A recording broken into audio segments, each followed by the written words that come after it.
BC కులగణనను తప్పుబట్టిన Pawan తీరుపై మండిపడ్డారు మంత్రి చెల్లుబోయిన వేణు.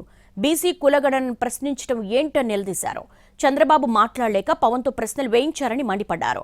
పేదలకు మంచి జరుగుతోందంటే పవన్ తప్పుపడతారా అని అభ్యంతరం తెలిపారు. ఎవరెన్ని బాణాలేసినా బండలేసినా జగన్కు హారాలే అవుతాయని, ఇప్పుడు 175 పూమాలలు జగన్ మెడలో వేయడానికి ప్రజలు సిద్ధంగా ఉన్నారని మంత్రి చెల్లుబోయిన వేణుగోపాల్ అన్నారు. అటువంటి వ్యవస్థలో మా పవన్ కళ్యాణ్ గారు కనపడుతున్నారు. ఆయన పార్టీ పెట్టి 14 ఏళ్ళు అబద్ధం చెప్పి ప్రజల్ని మోసగించి, మహిళల్ని మోసగించి, విద్యార్థులను మోసగించి, ఉద్యోగులను మోసగించి, అన్ని రకాల మోసం మోసం మోసం మోసం దగా దగా దగా దగా కుట్ర కుట్ర కుట్ర కుట్ర ఇవన్నీ కలిపితే ఒక రూపం.